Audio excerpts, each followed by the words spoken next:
ሰላም ጤና ይስጥልኝ ውድ ቤተሰቦቻችን ዛሬ የምወስዳችሁ የቃለቀርንና የአርአያ ሚዲያ ቤተሰቦችን ጣና ገዳማት መካከል ወደ አንደኛው ገዳም እንሄዳለን አብረን ምን ይሆናል ጣናን ብዙ ጊዜ አባይ መጣለው ወይ ደግሞ እዚ ባህር ዳር መጣለው ብዙ ጊዜ መጥቻለሁ አንድም ቀን ግን ሄጄ አላቀምና አብረን ምን ጎበኝ ይሆናልና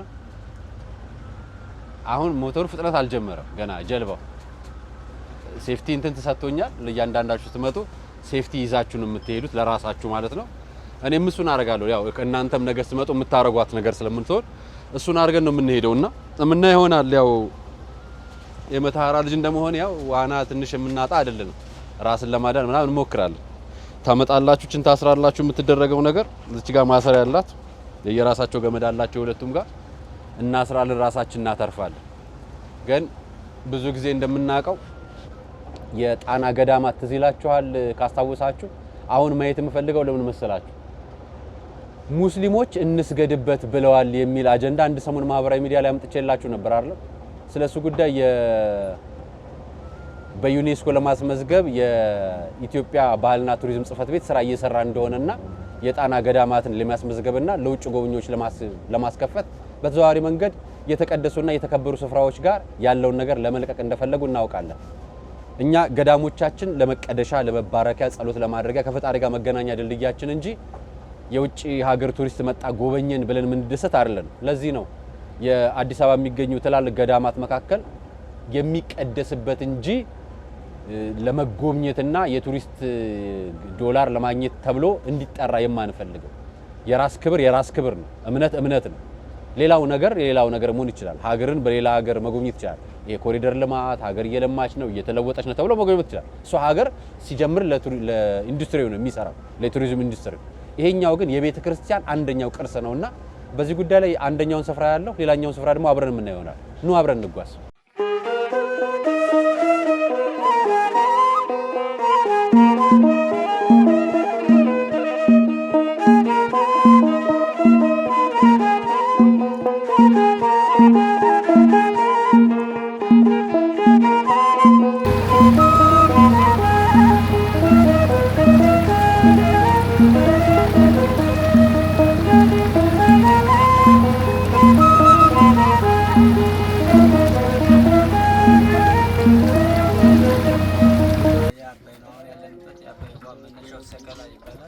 ከሰከላ ተነስቶ 66 ኪሎ ሜትር ከጣና ጋር አብሮ ይጓዛል እዚህ ላይ ሲደርስ አባይ ተገንጥሎ ወደዚህ ይገባል ጣና ህዝብ ላይ ይቀራል ማለት ነው በብዛት የሚለየው ክረምት ላይ አባይ ውሃ ጭቃማ የሆነ የጣና ውሃ ደግሞ ንጹሃማ እንደሆነ እዚህ ይቀራል ማለት ነው እንዲሁ በአሁኑ ሰዓት ደግሞ የሚለየው ደግሞ ከሰዓት በኋላ የጣና ውሃ ማዕበል ሲኖር የአባይ ውሃ ማዕበል የለም ምክንያቱም ወራጅ ውሃ ስለሆነ ማለት ነው እና ከዚህ የሚሄደው ውሃ ከጭስ አባይ የሚሄደው ውሃ እዛ ላይ ፏፏቴ ሰርቶ ስለሚወርድ ነው ልዩነቱ እዛ ጋር ፏፏቴ ከዛ በኋላ ወደ ሱዳን ግብጽ ይሄዳል አሁን በገዳሟ ላይ ደርሰናል ቤተክርስቲያኗ ላይ እና እንሄዳለን ማርያም ነው የምንሄደው የማርያም ቅርባ የምትባለው ገዳም ላይ ነው የመጣነውና የመጀመሪያው ገዳም እንደርሳለን ራሳቸው መነኮሳቱን ጠይቀን ስለ ቤተክርስቲያኗ ጉብኝት እናደርጋለን ኑ አብረን እንጓዝ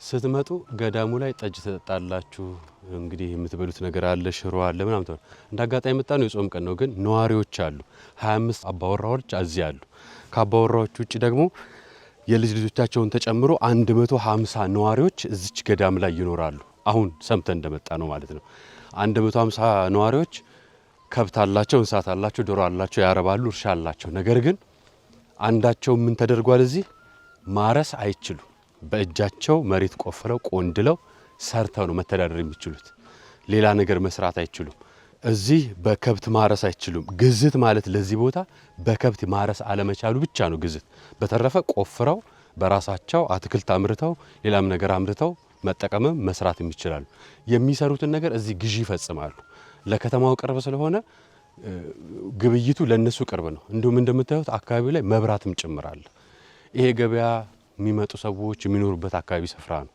እቃዎች የባህል እቃዎች ይሸጣሉ እዚህ ስፍራ ላይ የምታዩቸውን እንደፈለጋችሁ ታያላችሁ።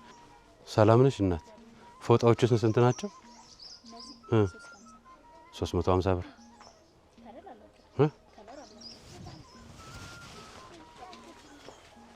ስካርፕ ነው አይደል?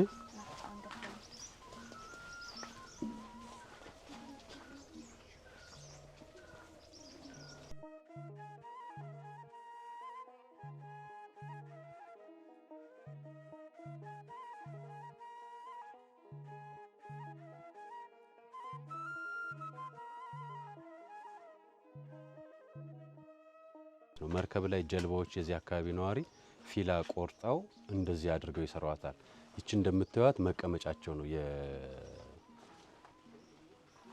አስጋሪዎቹ የመርከበኞቹና እነዚህ የምታዩቸው ልክ እንዲህ ተደርጎ ይሰራል። ውሃ አይገባበትም፣ ይንሳፈፋል፣ ሰው ይቀመጥበታል፣ መረብ ይጥላሉ፣ አሳ ያሰግራሉ። በዚህ ነው የሚሰሯት። ለምሳሌ ለቤት ጌጥ ከሆነች ብለው ነው እችን አዘጋጅተው የሚሸጧትና ሽያጯ እቺ ነች። አሁን ገዳማ መግቢያ ጋር ቤተክርስቲያኗ ጋር ደርሰናል። አብረን እንሳለማለን። ኑ እንሂድ።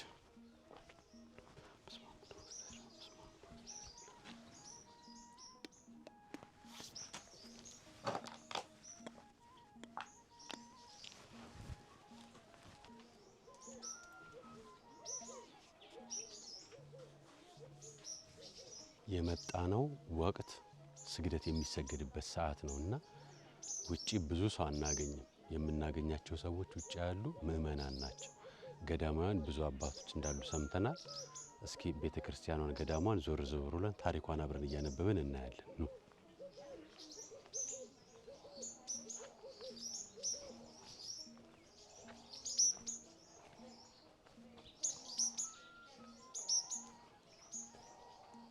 ይሄኛው የገዳሟን የግንባታ ፈቃድ እና ህዝበ ክርስቲያን በሙሉ የሙዚየም ህንጻ ግንባታ ፈቃድ መጠየቅን ይመለከታል ይላል።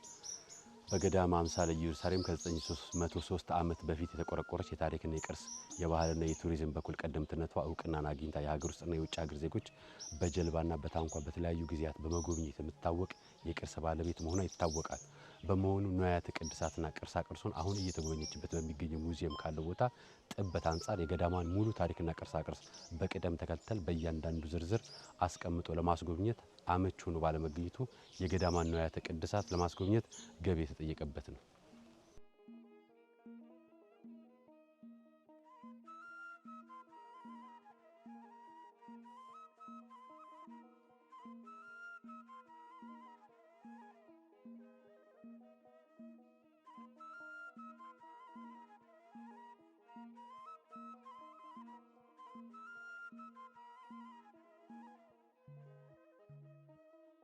እንኳን ደህና መጣችሁ። እቺ ዳግማዊት ኢየሩሳሌም ጣና ሐይቅ ደብረ ማርያም ትባላለች። የተመሰረተችው በ12ኛው ክፍለ ዘመን በአፄ ይኩኖ አምላክ ነው። መስራቹ አቡነ ታዲዮስ ይባላሉ። ሰሜን ሸዋ ሀገረ ቡልጋ ሀገራቸው። በጣና ውስጥ ያሉት ሁሎችም መስራቾች ሰሜን ሸዋ ሀገረ ቡልጋ እየመጡ ነው የሚመሰርቷቸው። ለደብረ ማርያም አቡነ ታዲዮስ ናቸው መስራቹ። ቤተ ክርስቲያኗን ሰርተው እንደጨረሱ ሲገለገሉባቸው የነበሩ ከተለያዩ አበቦች ተጨምቀው በሸንበቆ ብዕር እንደ እስክሪብቶ ዲዛይን ተጠቅመው የተጻፉ ብራና መጽሐፎች አሉ።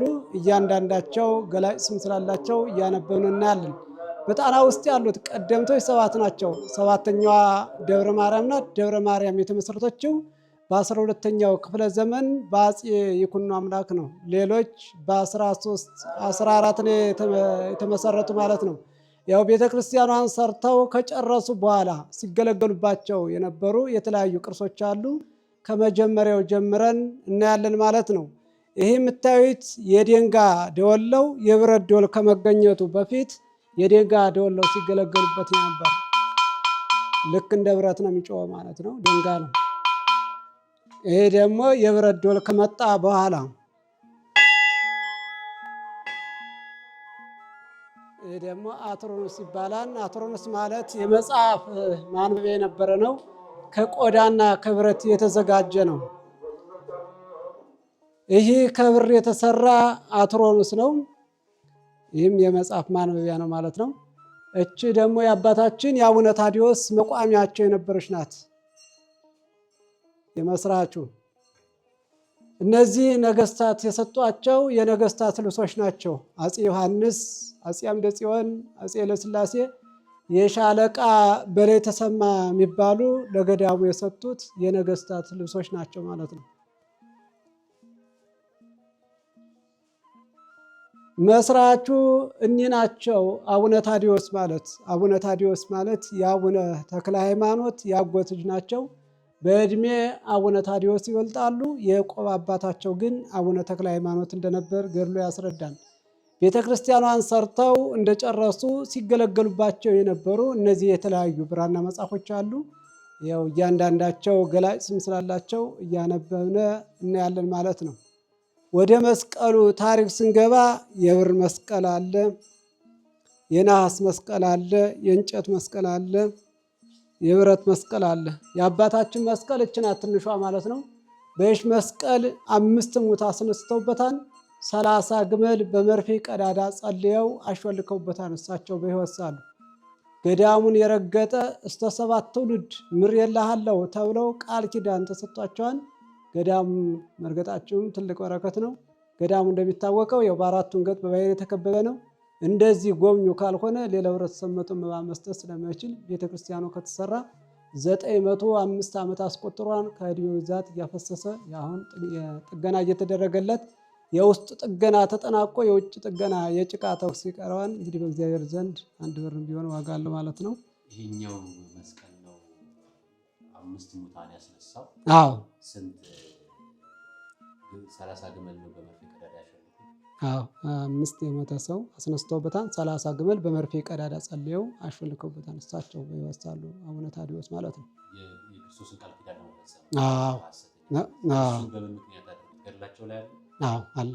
በምን ምክንያት ነው?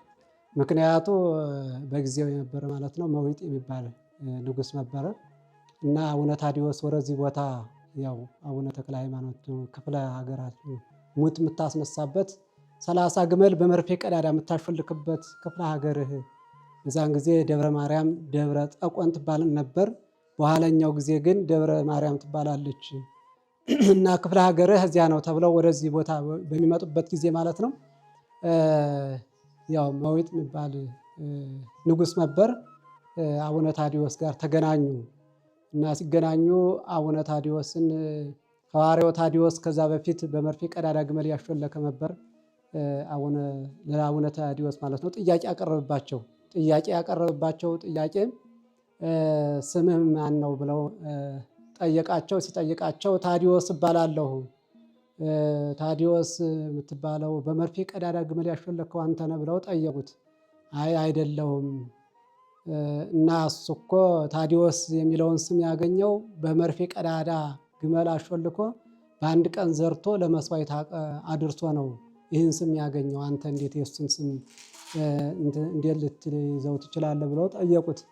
እና አቡነ ታዲዮስ መልስ የሰጡት ለእግዚአብሔር የሚሳነው ነገር የለም እኔም ልሰራው እችላለሁ አሉ። እና በዚህ ሲነጋገሩ ማለት ነው በሆኑ አንተ በመርፌ ቀዳዳ ግመል የምታሾልክ ከሆነ በአንተ አምላክ አምናለሁ ብለው በዚህ ቃል ተግባቡ። አቡነ ታዲዮስ በመርፌ ቀዳዳ ግመል ካሾለከ እሱ ከነሰራዊቱ ይህን ደራ በሙሉ ማለት ነው ያው እሱ አምላክ ሊያምንለት፣ እሳቸው ደግሞ በመርፌ ቀዳዳ ግመል ካላሾለኩ አንገታቸውን በሰይፍ ሊቆረጡ ማለት ነው። በዚህ ቃል ተግባቡ። ከተግባቡ በኋላ ያው ለ3 ቀን ያህል ሱባኤ የሚገባበት እግዚአብሔር የምጠይቅበት ጊዜ ይሰጠኝ ብለው ጠየቁት፣ ንጉሱም ማለት ነው። ሲጠይቁት ያው ፈቀደላቸው። ለ3 ቀን ያህል ከባህሩ ገብተው ጸለዩ። ከጸለዩ በኋላ ያው አቡነ ታዲዮስ ማለት ነው በዚያ ይደረግልሃን ተባሉ። መጡ። ከመጡ በኋላ 30 ግመል አስቀረቡ። ካስቀረቡ በኋላ ያው በመንፈስ ቅዱስ አዝዤሻለሁ ብለው የመጀመሪያ የሾለከችው ጥጃ እናት ናት ይላታል። በእግዚአብሔር አዝዤሻለሁ ሲሏት ማለት ነው ከነግልገሏ ሾለከች ይላል። ከሾለከች በኋላ እነዚያ 28ቶችን በቋንቋ እየጠራች እንዲሾልኩ አደረጋቸው። ካደረጉ በኋላ አቡነ ታዲዮስ ማለት ነው ይሄ መርፌውን የያዘው ሙሳ ይባላል፣ ይሄ በምታት ነው እንጂ በመንፈስ ቅዱስ አይደለም ብሎ ተጠራጥረ ይላል። እና ግመል ቂሟን አትረሳም ይባላል። ያው መጀመሪያ የሾለከችው ደረቱን ስትለው ማለት ነው። አንጀቱ ተዘረገፈ፣ ህይወቱ አለፈ።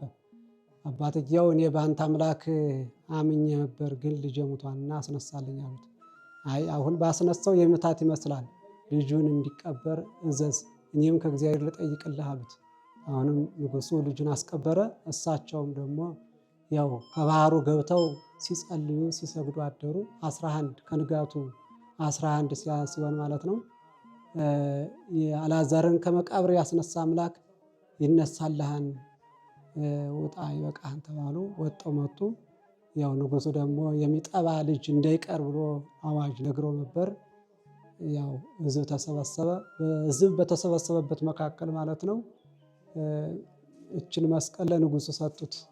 ባርከው አሉት። ያው ሲባርከው ማለት ነው ልጁ ከነመግነዙ ወጣ። አቡነ ታዲዮስ ወዲያውኑ እዚያው ላይ ጸልየው ማለት ነው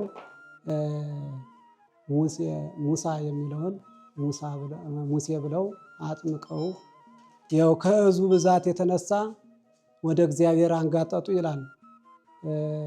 አንተ ስትጸልይበት ከነበረው ባህር ሄደው ይጠመቁ እንደ ጥምቀት ይሆንላቸው ተባሉ። ሄደው ተጠመቁ። ያው ቤተክርስቲያኑ ከኢየሩሳሌም ቤተ መቅደሱ የተሰራበት ድንጋይ ኢየሩሳሌም ነው የመጣ። በመንፈስ ቅዱስ ይመጣላቸዋል። ቤተክርስቲያኑ ወዲያው አሰሩ። ደብረ ማርያምን የወንዶች ገዳም፣ ወልደ ነጎድጓድ ዮሐንስን ደግሞ የሴቶች ገዳም አድርገው ቤተክርስቲያኑ ሰርተው እነዚህ የተለያዩ ብራና መጽሐፎች አሉ። እያንዳንዳቸው ገላጭ ስም ስላላቸው እያለን እናያቸዋለን ማለት ነው።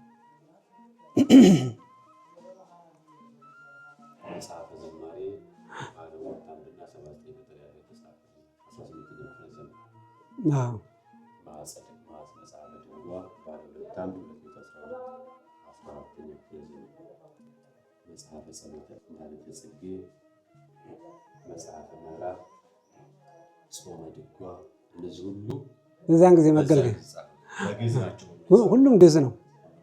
ግዕዝ ነው። የመግቢያ ቋንቋም ግዕዝ ስለነበር ግዕዝ ነው። የጋን ጊዜ ግዕዝ ነው የሚባል የሁሉ መጽሐፍ ያን ጊዜ ቅዳሴ ይቀደስበት ጸሎት ይደረግበት በዛን ጊዜ ጸሎት የሚደረግበት ቅዳሴ የሚቀደስበት የነበሩ ናቸው። ስንክሳር፣ ወንጌል፣ ገድለ ታዲዮስ አባታችን የአቡነ ታዲዮስ ነው ገድላቸው። በዛን ጊዜ የነበረ ነው። 1365 ከ1395 ይሄ ብራና ነው አይደል? ብራና ነው። ታተመን። አሁን ታተመ። ታተመን። ታተመ እየተሸጠ ነው ለህዝብ። አለ። ቃል ኪዳናቸው ምንድን ነው? ያው ገዳሙን የረገጠ እስከ 7 ትውልድ ምሬልሃለሁ ተብለው ቃል ኪዳን ተሰጧቸዋል። ብዙ ጊዜ የምንሰማቸው ነገሮች ገዳሙን የረገጠ ኃጢአት እንዲሰራ ይማራል የሚባል አባባል ብዙ ኦርቶዶክሳውያን ይዙታል። ሌሎችም የእምነት ተከታዮች ኃጢአትም ከዛ በኋላ መስራት እንደ መብት ያደርጉታል። ገዳሙን ረግጦ ስለረገጥኩ እድናለሁ እፈወሳለሁ ብቻ በማለት ሌላ ተጨማሪ ምሕረት ሳይጠይቅ ጸሎት ሳያደርግ እግዚአብሔርን ሳይጠይቅ በቃ ገዳሙን መርገጥ መቀደስ የሚመስለው ብቻ አለ። እውነት የገዳሙን መርገጥ ያንን ብቻ ነው የሚያዘው?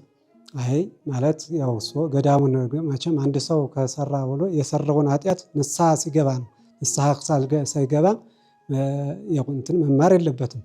ገዳሙን ረግጦ ይህን አባቶች የሰሩትን ታሪክ አይቶ በቃ እንግዲህ አሁን ቀደም ሲሰራው የነበረው ስራ አግባብ አይደለም ብሎ ንስሐ ገብቶ በንስሐ መታጠብ አለበት እንጂ ዝም ብሎ ገዳሙን እንደዚህ ረግጦ ይማር አይማርም። ብዙ ጊዜ የገዳም አባቶች የገዳም ሲኬድ የሚነገረው ይሄ ንግግር ነው። አንደኛው ንግግር ምንድነው? ገዳምን ረግጫለሁ 12 ትውልድ ምርልሃለሁ፣ ገዳምን ረግጣ 7 ትውልድ ምርልሃለሁ፣ እስከ 100 ትውልድ ምርልሃለሁ የምትል አባባልን ብዙ የከተማ ልጆች እንለምዳለን። ከዛን ይዘን ስንሄድ ከተማ ምንድነው የምናደርገው? ኃጢአታችን ይዘን ኃጢአተኛን ሁላችን እንላለን። ፈጣሪ የሚያስቀየምነው ቀርቶ አጠገባችን ያለው ሰው የሚያስቀየምነው ይብዛል። ኃጢአታችን ይዘን ገድሉን እንይዝና እንገዛና ቤት እናስቀምጣለን። እንደገና ደግሞ መልሰን እዛው ኃጢአት ውስጥ እንገባለን። ኃጢአት ውስጥ ተመልሰን ገብተን ያው እኔ አቡነ ታዲዮስ ገዳም ረግጫለሁ፣ ኪዳናቸው ያለበትን ስራ ረግጫለሁ፣ ዳግማዊት ኢየሩሳሌም ረግጫለሁ የሚል ይይዙና ምዕመኑ በዚህ ይስታል። ስለዚህ ብዙ ጊዜ ስናብራራላቸው ይህንን እየነገርን ቢሆን የተሻለ። እነዚህ የምታያቸው ማለት ነው ሁሎችም ያው በዚያን ጊዜ መገልገያ የነበሩ መጽሐፎች ናቸው። ያው እያንዳንዳቸው እያነበብነ ብናየው የተሻለ ነው። ይሄ ገድለ ታዲዎስ ነው። የአባታችን የአቡነ ታዲዎስ ገድላቸው የያዘ ነው። ይሄ ደግሞ መጽሐፈ ሃይማኖተ አበው ነው። ይሄ ደግሞ መጽሐፈ ግብረ ሕማማት ነው። ሰሞኑን የሚነበበው ነው ማለት ነው። ይህም ድጓ ነው ማለት ገድለ ታዲዎስ ነው። እንትኗ ዘላይ ስለሆነ ነው። እቺ ደግሞ የአባታችን የአቡነ ታዲዎስ የብር ማህተም የነበረች ናት፣ ሲገለገሉባት የነበረ ያን ጊዜ በዛም ዘመን ማህተም። አዎ በዛም ጊዜ ማህተም ብር ናት። እንትኗ እንጨት ናት ማለት ነው።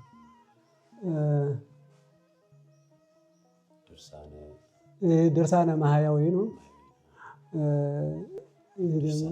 ድርሳነ ሚካኤል ነው። ይሄ ደግሞ አርባዕቱ ወንጌል ነው። አራቱን ወንጌል የያዘ ነው። ማቴዎስ፣ ማርቆስ፣ ሉቃስ፣ ዮሐንስ አራቱን ወንጌል የያዘ ነው።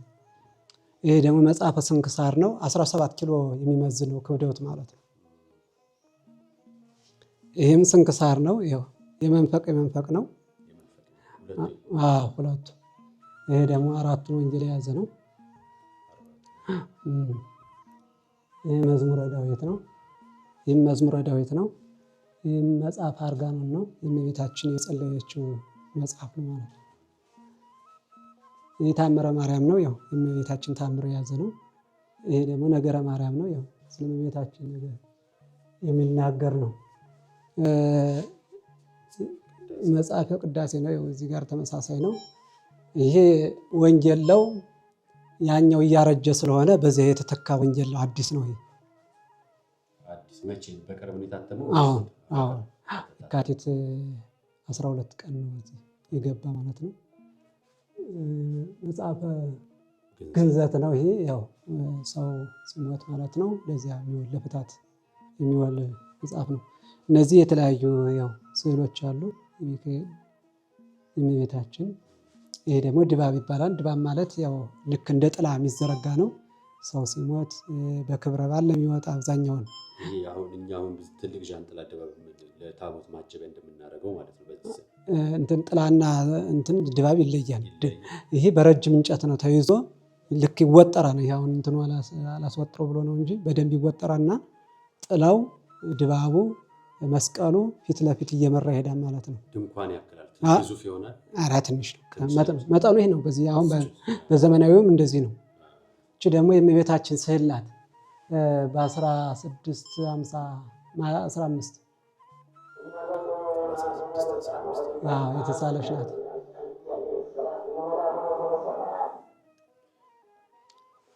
እነዚህ ይሄ የቤተ መቅደሱ ቁልፍ ነው። ቤተ መቅደሱ 3 በር አለው። 3ቱም ከእንጨት የተዘጋጀ ነው። 2ቱ በስተ ውስጥ ይዘጋል። የመጨረሻው በር ግን ለዚህ መግቢያ የሚሆን ቀዳዳ አለው። ይሄ ከገባ በኋላ ማለት ነው እዚህ ጋር ማች የሚያደርግ መዛግቻ አለው። 2ቱም ሲገናኝ ነው የሚከፍተው የሚዘጋው፣ ልክ እንደ ሰረገላ ቁልፍ ማለት ነው። እቺ ደግሞ ሕፃናት ሴት ልጅ በ80 ቀኗ ወንድ ልጅ በ40 ቀኑ ሲጠመቅ ወይም ስትጠመቅ ማጥመቂያ የነበረ ነው። ሕፃኑን እዚህ ላይ ያስቀምጣሉ። እዚያ ቄሱ ያው ጸልዮ እንትን ያጠምቃት ማለት ነው። ይሄ ደግሞ ጻይል ነው። ጻይል ማለት ያው ስጋው የሚቀርብበት ነው ማለት ነው። ይሄ የምታዩት ደግሞ የጉማሬ ጥርስ ነው። መንፈሳዊ አገልግሎት ነበረው? የለም ዝም ብሎ አካባቢ ስላለ ዝም ብሎ እንትን ነው። እቺ ደግሞ ጽዋ ነው። ያው ደሙ የሚቀርብበት ነው። ይሄ ቃጭል ነው። ኩስኩስቷች ናት። ያው ቄሱ ጸልዮ ሕፃኑ የሚያጠምቅበት በዚህ ነው ማለት ነው። ክዳኗ ላይ ርግብ እንትን አላት። የርግብ እንትን ማለት ነው፣ ምልክት ማለት ነው። ጌታ ዮሐንስን ሲያጠምቀው ርግብ አርፋበት ነበር። ይህ ደግሞ ያው የብር አክሊል ነው። እንትኑ ከጊዜው ኋላ ያው ማለት ቤተክርስቲያኑ ሊሾ ሲደረግ ነው ውስጥ ሲቆፍር የተገኘ። ይሄ ያው የሻማ ማብሪያ ነው። አዲስ ኪዳንና ብሉይ ኪዳን የሚገልጽ ነው። በአዲስ ኪዳን 7 ነው፣ በብሉይ ኪዳን 8 ነው። መሀል ላይ የዳዊት ኮከብ አለበት። እነዚህ ነጋሪት ናቸው። ያው በዛን ጊዜ አዋጅ መንገር የነበረ ነው። ከሸክላ የተሰራ ነው። ሸክላ? አዎ ውስጡ ሸክላ ነው። ያው ቆዳ ነጋሪት በሸክላ ነው የሚሰራው? አዎ ሸክላ ነው። አዎ በእንጨትም ይሰራል፣ ግን ይሄኛው ሸክላ ነው። ሁለቱም ተመሳሳይ ነው። ይሄ ደግሞ ከበሮ ነው። ከእንጨት የተሰራ ነው። ያው ቆዳው ይታደሳል። ያው እንትኖች መስቀሎች የነሐስ መስቀል እቺ የምታዩት የብር ናት። አፄ ኃይለሥላሴ የሚባሉ ማለት የገዳሙ አስተዳዳሪ የነበሩ የእሳቸው መስቀል የነበረች ናት። ገዳሙ ብዙ ነው። እነዚህ ያው ነሐሶች ናቸው። አብዛኞቹ ነሐሶች ናቸው መስቀሎች። እዚህ መስቀል ነው። ይህም ነሐስ ነው። ይህም ከብረት የተሰራ እቺ ደግሞ የአባታችን ያው ቅድም የነገርኳችሁ መስቀሎች ናቸው። እነዚህ እንጨት ናቸው። ያው ብራና ሲባል ያው በአካል ሲታይ ይሄ ነው ማለት ነው። ባለ ሁለት አምድ ይቻላል ነው። ባለ ሁለት አምድ ማለት ከሁለት የተከፈለ ማለት ነው። አዎ አዎ። ስማ አሜን። እንኳን ደህና መጣችሁ። ስሜ መላከ ፀሐይ ቆሞስ አባ ገብረ ሥላሴ ዓለም እባላለሁ። የዚች ታላቅና ባለብዙ ታሪክ ገዳም የሆነችው ገዳም ዋና አስተዳዳሪ ነኝ። ይህ ቦታ ምናልባት ቅድም ሙዚየም የሚያስጎበኙ ታላቁ አባት ነግረዋችኋል ታሪኩን ብዬ አስባለሁ። ነገር ግን ያው በጠየቃቸው ዘንዳ አንዳንድ ማለት ስላለብኝ የምለውን ልል እችላለሁ ማለት ነው። ያው ይቺ ገዳም የተመሰረተችው ታላቁ አባት እንደነገሯቸው በ12ኛው መቶ ክፍለ ዘመን በአፄ ይኩኖ አምላክ ዘመነ መንግስት ነው የተመሰረተችው። በእድሜ እንግዲህ አፄ ይኩኖ አምላክ የነበሩበትን ዘመነ መንግስት ከነገርናችሁ እሱን ቆጥራችሁ ልትደርሱበት ትችላላችሁ። ገዳሟ ጣና ውስጥ ካሉ ደሴቶች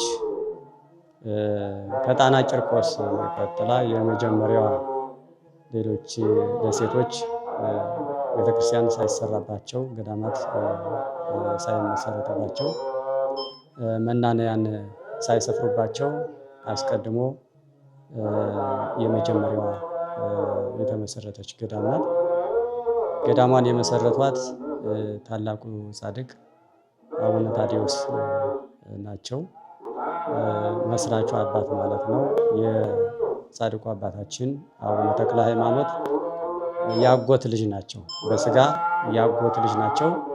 በመንፈስ ደግሞ በእድሜ አቡነ ተክለ ሃይማኖትም 30 ዓመት ይበልጣሉ። በመንፈስ ደግሞ የአቡነ ተክለ ሃይማኖት የመንፈስ ልጅ ናቸው ማለት ነው። ትውልዳቸው ሸዋ፣ በድሮ አጠራር ሸዋ ግዛት ተብሎ በሚጠራው ጽላለሽ ወይም ዞረሬ እየተባለ በሚጠራው አካባቢ ነው የተወለዱ። ወደዚህ ገዳም ሲመጡ በጻድቁ አቡነ ተክለ ሃይማኖት የእርሳቸው የጸጋ ቦታ እንደሆነች እና የክብር የሚያገኙባት ቦታ እንደሆነች ተነግሯቸው ነው እግዚአብሔር ለአቡነ ተክለ ሃይማኖት ሂድ ያችን ናት ቦታ በለው ብሎ ለአቡነ ተክለ ሃይማኖት ነገረ።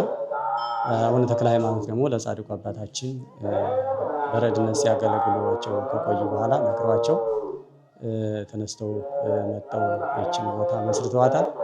የዚች ቦታ ስያሜዋ አስቀድሞ ደብረ ጸቆን ትባል ነበረ። ደብረ ጸቆን እንግዲህ ትርጉሙ ያው በቀደሙ አባቶች የቆየ ስለሆነ ትርጉሙን እኛም ብዙም አላወቅነውም፣ ግን ደብረ ጸቆን ነው የምትባለው የነበረ። በኋላ ምድረ ጸቆን ተብላለች። ደብረ ማርያም ተብላ የተሰየመች በኋላ ነው። እዚህ አካባቢ ጻድቁ አባታችን አቡነ ታዲዮስ ከመምጣታቸው በፊት ጣዖት የሚመለክበት አካባቢ ነበረ እና ጣዖትን አፍርሰው አጋንንትን አስወግደው ነው ይህንን ቦታ ላይ መሰረቱ የቻሉ። ቦታው ብዙ ገቢረ ተአምራት ተፈጽሞበታል። 30 ግመሎች በአንድ መርፌ ቀዳዳ አሾልከውበታል ማለት ነው። ከእግዚአብሔር ጋር ወደ እግዚአብሔር አመልክተው የሞቱ ሰዎችንም አንስተውበታል። ይሄ ቦታ ብዙ ጉባኤ የተደረገበት ቦታ ነው። በተለይ በድሮ ጠላት ሀገራችንን በወረረበት ሰዓት ብዙ ቅርሶችን በአደራነት ተቀብላ አስቀምጣ ስታስረክብ የነበረች ታላቅ ገዳም ነው። በየብስ የነበሩ ገዳማትን በየብስ የነበሩ አድባራትና እንዲሁም ንዑስ አጥቢያዎችን የእነሱን ንዋያተ ቅድሳት ሁሉ ተቀብላ ብዙ መከራን ያሳለፈች ብዙ መከራን አሳልፋ ደግሞ መልሳ አደራዋን የተወጣች ታላቅ ገዳም ናት። ይቺ ገዳም ብዙ መናንያን የምነና ሕይወታቸውን ሲያሳልፉባት የቆየች ገዳም ናት። ጻድቁ አባታችን አቡነ ታዲዮስ በዚህ ቦታ ላይ ቤተክርስቲያንን ሲመሰርቱ ሁለት ቤተክርስቲያን ነው የመሰረቱ። አንደኛው ገዳም ይህቺው አሁን ያለንባት በእናታችን በቅድስት ድንግል ማርያም ስም የተሰራች ቤተክርስቲያን ስትሆን ይቺ ገዳም የወንዶች ገዳም ናት። ሌላኛው ሁለተኛው ደግሞ በስተሰሜን አቅጣጫ ይገኛል። አሁን ፈልሶ ብዙ ጊዜ ቆይቶ ነበር። አሁን እንኳን መልሰን ሰርተነዋል። በእርግጥ መቃረቢያው ነው የተሰራ ከአቅሙ ስንነካ አንፃር መቃረቢያው ነው የተሰራ። ወደፊት ይህችን የመሰለ የድሮውን ይዞ ሳይለቅ የድሮውን ይዞ ጠብቆ እንዲሰራ ያው ወደፊት እያሰብን ያለነ። ነገር ግን በሐዋርያው ዮሐንስ ወልደ ነጎድጓድ ስም የእናቶች ገዳም አድርገው ሁለት ገዳማቶችን በዚህ ቦታ ላይ መስርተው መናንያንን አስፍረው መናንያን ሲጽናኑበት፣ ሲማጸኑበት፣ ሲጸልዩበት፣ በረከት ሲያገኙበት የነበረ ቦታ ነው ማለት እችላለሁ። ይህንን ካልኩኝ እንግዲህ ይህንን እያለች ብዙ ዘመን ያሳለፈች ስትሆን በቦታው ላይ ብዙ ቅርሶች አሏት። እየተጎበኙ ያሉ ቅርሶች አሉ። የብራና መጻሕፍቶች፣ ጥንታውያን መስቀሎች፣ ጥንታውያን የነገስታቶች የክብር ልብስ እንዲሁም ደግሞ ነጋሪት፣ የተለያዩ የነገስታቶች ሲገለገሉባቸው የነበሩ ቁሳቁሶች እና ገዳሟ ስትገለገልባቸው የነበሩ ከነሐስ ከብር የተሰሩ ጽንሃ፣ ፀሐይል እንዲሁም የተለያዩ ቁሳቁሶች አሏት። ይህንንም አስመልክቶ ከውጭም ሀገር ከሀገር ውስጥም ጎብኞች እየመጡ እየጎበኙ ይገኛሉ ማለት ነው። ነገር ግን ኮቪድ-19 በሀገራችን ከተከሰተበት ጊዜ አንስቶ አሁንም ደግሞ በሀገራችን ላይ የተከሰተው ይህ የእርስ በርስ ጦርነት አማካኝነት ጎብኚዎች ወደ እዚህ ቦታ ለመምጣት አሁን እንደምታዩት ድሮ ለማስጎብኘት አስጎብኚዎች በወረፋ ነበር የሚያስጎበኙ። ነገር ግን አሁን እንደምታዩት ነው፣ ምንም ጎብኚ የለም። በዚህ የተነሳ ገዳሟ አሁን ችግር ላይ ናት ያለች፣ ተቸግራ ትገኛለች። አገልጋዮች እስካሁን ድረስ እንኳን እንዲያም እንዲህም እያልን የአካባቢውን ሰውም ማህበረሰብም እየነገርነ ክርስቲያኑን እየነገርነ በውጭም እንዲሁ አንዳንድ የሚዲያ ሰራተኞች እየመጡ ለእነሱ እየነገርነ ለዓለም እያሳወቁ የተወሰነ እስካሁን ድረስ እየተንገዳገድን ያለነው። ነገር ግን አሁንም ደግሞ ነገሮቹ ሁሉ እየተባባሱ ሲመጡ ጎብኚዎች ጨርሰው ቀርተዋል ማለት ነው። በዚህ የተነሳ ነገ ከነገ በኋላ አገልጋዮች ይራባሉ፣ ቤተክርስቲያኗ አደጋ ላይ ትወድቃለች ብለን በጣም ስጋት አለብን፣ እንሰጋለን እና አገልጋዮች ከሌሉ ገዳሟ ትዘጋለች። ገዳሟ ከተዘጋች ደግሞ እነዚህ አባቶቻችን ጠብቀው ተንከባክበው ተርበውም ተጠምተውም ቢሆን ያቆዩንን እነዚህን ቅርሶች አናገኛቸውም።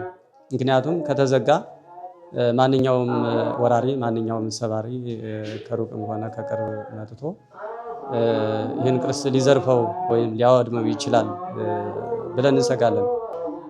አባቶቻችን የድሮ አባቶቻችን ጠንካራ ነበሩ። እየተራቡም ቢሆን ለቅርሳቸው እየተጠሙም ቢሆን ለቅርሳቸው ይጨነቁ ነበረ። አሁን እኛ የደረስንበት ዘመን ደግሞ ትንሽ አስቸጋሪ ነው።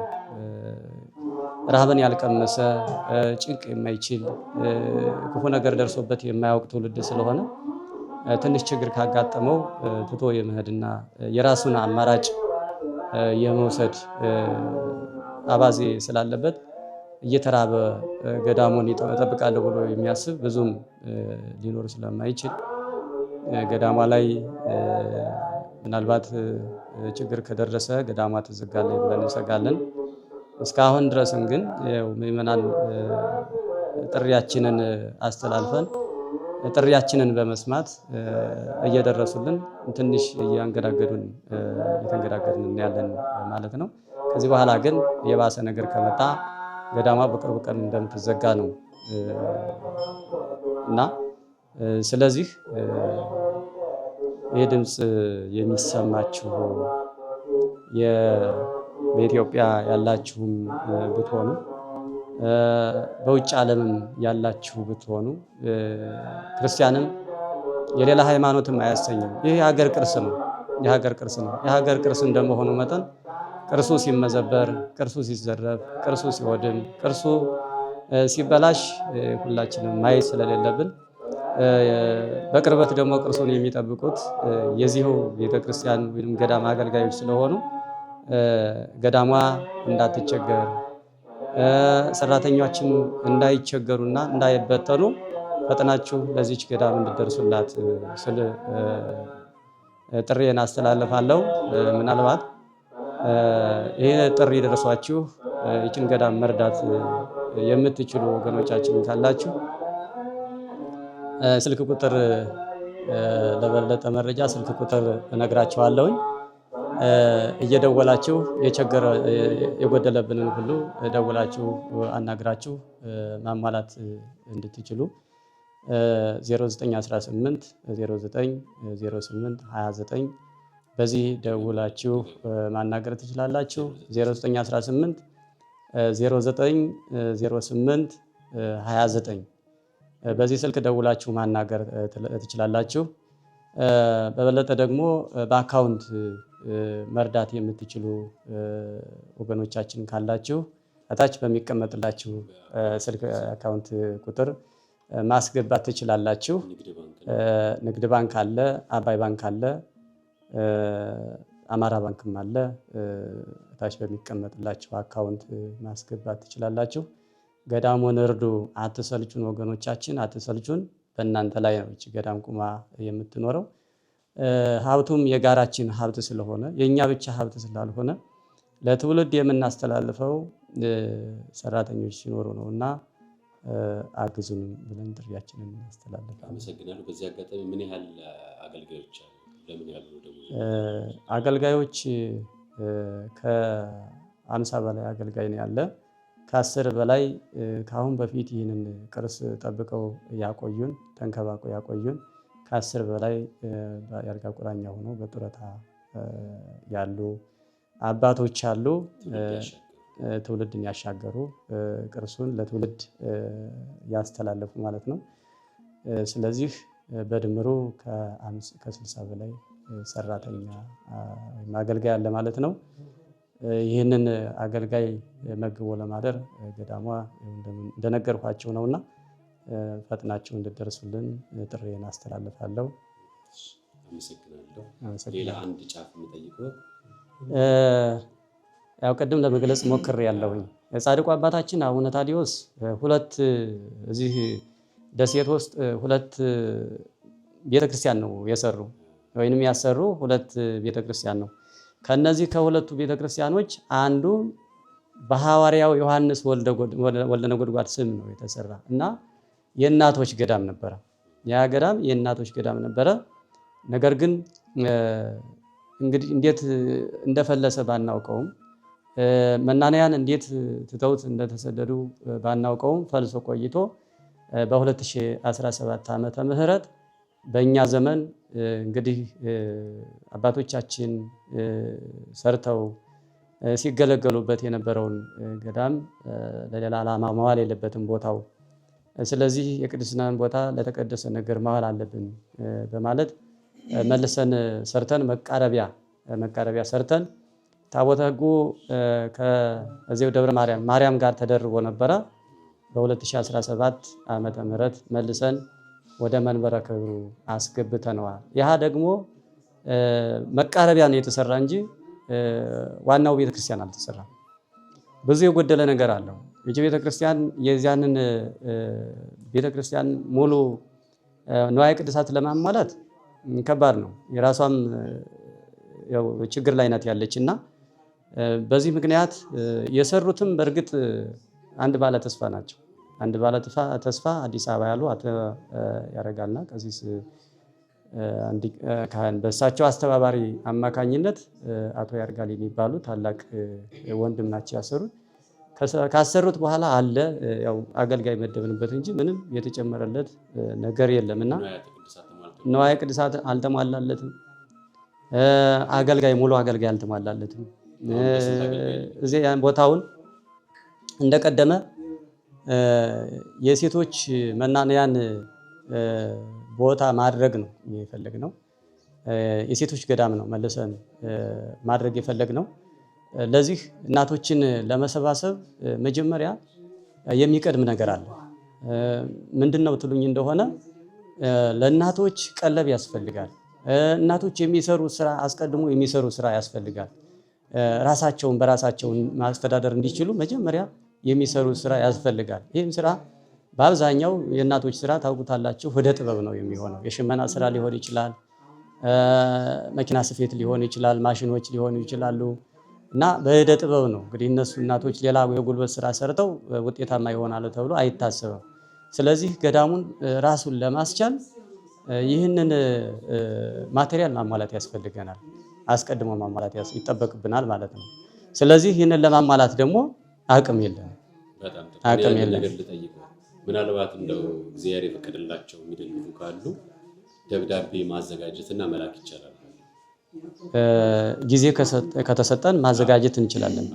አዘጋጅተን ሰዎች ሌሎች አስተባባሪዎች ስንጠይቅ የሚደግፉትን ስንጠይቅ አረጋግጠን ከእናንተ አንደበት ሰምተን የሰማነውን አይተን ያየነውን ደግሞ መረጃ አስደግፈን ሀገረ ስብከቱ ወረዳ ቤተ ክህነቱን አውቆት ያ ድጋፍ እንዲሰባሰብ እኛ ሚዲያ ላይ የምናወጣው በዛ መልክ ነው። እስከዛሬ የትኛውንም ስናደርግና እንደዛ የሚደረግ ከሆነ ለማድረግ ፈቃደኛ መሆንን እንገልጽላቸዋለን። ስታመጡት መረጃውን ቪዲዮን ምስልም ስትልኩልን የምንለቀው ይሆናል። ዛሬ ግን እችኛዋን ስለያዝን በዚህኛዋ እናስተዋውቃለን። ያኛውን አደራጅታችሁ ስትልኩልን ስልክ ስለምንለዋወጥ በዛኛው ስልክ ይልኩልናል። እሱን ይችላል፣ ችግር የለውም። እሱን እናደርጋለን። ዞሮ ዞሮ ያው ገዳሙን እንዲያደግ መናንያን በዚህ መጥተው ራሳቸውን እንዲያጽናኑ፣ በተለይ እናቶች አሁን በየብስ ያሉ እናቶች መከራ እየደረሰባቸው ናቸው ያሉ። ከዚህ ወቅቱንም አስመልክቶ ብዙ ፈተና እየደረሰባቸው ናቸው ያሉ እና ደሴቱ ቢሆን ትንሽ የተወሰነ ራሳቸውን ከእግዚአብሔር ጋር የሚገናኙበትን ያለምንም ስጋት ራሳቸውን ከእግዚአብሔር ጋር የሚያገናኙበት ቦታ ይሆናል ብለን ያሰብነው ትልቅ ቦታ ስለሆነ ይህንን ገዳም በሰፊው እንትን ማድረግ እንፈልጋለን። ይህኛው በእርግጥ ቀደም ብሎ ህዝቡ ስለሚያውቀው ማህበረ ምዕመናን ስለሚያውቁት እስካሁን ድረስ ሲረዳ በቱሪስትም ራሱን ችሎ የቆየው እንዲሁ ቆሞ የቆየው ቀደም ብሎ ስለታወቀ ነው። ያ ደግሞ ምንም አልታወቀም ገና ነው። ስለዚህ ያንን ለማቋቋም ሰፊ ስራ ያስፈልጋል እና እናንተም አግዙን፣ እኛም እናንተ የምትጠይቁንን በህጋዊ መንገድ እንድትሄዱ ይመስለኛልና እኛም ህጋዊ ሆናችሁ እውነተኛ ታማኝ ሆናችሁ እንድትጠይቁልን ማድረግ የሚገባንን ነገር እናደርጋለን። ከሀገረ ስብከቱም ጠይቀን ሀገረ ስብከቱን እንዲጽፈልን እናደርጋለን። ገዳሙን ራሱን እንዲችል ማድረግ ነው የምንፈልገው። አመሰግናለሁ። እንግዲህ ተመልካዮቻችን ከቤተ ክርስቲያን እየወጣን ነው። ገዳማ ላይ ያለውን ታሪክ አየን፣ ጎበኘን። ታምር ወገድል ዘአቡነ ታዲዮስ ጻድቅ ግዕዝና አማርኛ መጽሐፍ ገዛን። 2 መጽሐፍ ገዝተናል። የገድል መጽሐፍ ገዝተናል። ቤተ ክርስቲያኗ ላይ ያሉትን ችግሮች ተመልክተናል። እዚህ ብቻ አይደለም፣ ሐዋርያው ዮሐንስ ወልደ ነጎድጓድ የሱንም ታሪክ ሰምተናል። ቤተ ክርስቲያኗ ያለችበትን ችግር አውቀናል። ይህችን ቤተ ክርስቲያን ለባህር ዳር እጅግ በጣም ቅርብ የሆነች ነገር ግን ምዕመናን የማይመጡባት፣ ምክንያቱም ምዕመናን ብዙ ጊዜ በጀልባ ሲሳፈሩ አንድም ሽርሽር አንድም መዝናኛ ነው። ቤተ መቅደስ ግን መቀደሻ መወደሻ እግዚአብሔርን ማምለኪያ ስፍራ ነው። አሁን እየመጡ አይደለም።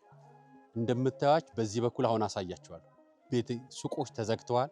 የቤተ ክርስቲያኗ በግራና በቀኝ የሚገኙ ሱቆች ተዘግተዋል። እዚህ ቤተ ክርስቲያን ውስጥ ከ50 በላይ አገልጋዮች አሉ። የማርያም ቤተ ክርስቲያን አገልጋዮች አሁን ደሞዛቸውን ለማግኘት ቀለባቸውን ለመስፈር እየተቸገሩ ነው። ንዋያተ ቅድሳት የሚጎርላት ምንም ያላገኘች የዮሐንስ ወልደ ጉድጓድ ቤተ ክርስቲያን አለች። የሴቶች ገዳም እሷ ገና በምስረታ ላይ ነች። ከ12ኛው መቶ ክፍለ ዘመን ጀምሮ የተመሰረተች የሴቶችና የወንዶች ገዳም ተብላ የተመሰረተች ስፍራ ነች። እዚች ቦታ ላይ በጣም ቅርብና አጭር ከመሆኑ የተነሳ ብዙውን ኦርቶዶክሳውያን ጎብኝ የሚሄደው ይችን ተሻግሮ አልፎ ነው። እዚህ ቦታ የሚመጣ ሰው አታገኝ። እዚህ ገዳም ላይ 25 አባወራ ነዋሪዎች አሉ። ከ150 በላይ ቤተሰቦች ጭምር በጋራ ይኖሩበታል። የዚህ ገዳም ላይ የምታገኟቸው ምዕመናን ታዲያ ቤተክርስቲያን ግቢ ውስጥ ያያችኋቸው 20 የማይበልጡ ምዕመናን ነው የሚገኙት። ብትቆጥሯቸው በአንድ ቦታ 6፣ በአንድ ቦታ 7፣ በአንድ ቦታ 4 ሰዎች ነው ያየሁት ባይኔ። አሁን በግብረ ሕማማት ወቅት ላይ የሚነበብ ሰዓት ላይ ስግደት የሚሰግድ የሚጾም ሰው የምታገኙት ጥቂት ነው። ስለዚህ ቤተክርስቲያን ሰው እየመጣ አይደለም። ባህር ዳር የምዕመናን ስፍራ ነው አይደል? ባህር ዳር አቅራቢያ የሚገኘው ምዕመናን ግን እዚህ እየመጣ አይደለም። ቅርቡ ያለው ስፍራ ነው። ምናልባት የትራንስፖርቱ ነገር በዝቶበት እንደሚሆን እናውቃለን። ነገር ግን አስራቱን፣ ንዋያቱን፣ ቅድሳቱን፣ መባውን ደግሞ ለቤተ ክርስቲያን እንዲበረከትለትና መባውን እንዲያገኝ በዛውን በረከት እንዲያገኝ እንጠራለን። ይህን መረጃ የምናስተላልፍላችሁ ከዚሁ ከጣና ገዳም የመጀመሪያ ገዳም ላይ ገብተን ነው። ሌሎችን ገዳማቶች ደግሞ በየቀኑና በየጊዜው በተለያየ ጊዜ ላይ እየመጣን የምንወስዳቸው ይሆናል። ያሉትን ችግሮች ለእናንተ እናሳውቃለን። የቤተ ክርስቲያኗን ገዳም አካውንት ከስራ አስቀምጠንላችኋል። መደወል የምትፈልጉትንም ከስራ አስቀምጠንላችኋል። በእነሱ ገዳማን መርዳትም የቤተ ክርስቲያኗን አስተዳዳሪ የገዳማውን አስተዳዳሪ ማግኘት የምትፈልጉትንም ደውላችሁ አናግሯቸው። ዛሬ ተለየዋችሁ። የነበረኝ ቆይታ ይህን ይመስላል። አርአያ መካሻ ነበርኩ። አብራችሁ ስለነበራችሁ አመሰግናለሁ። ሰናይ ቀን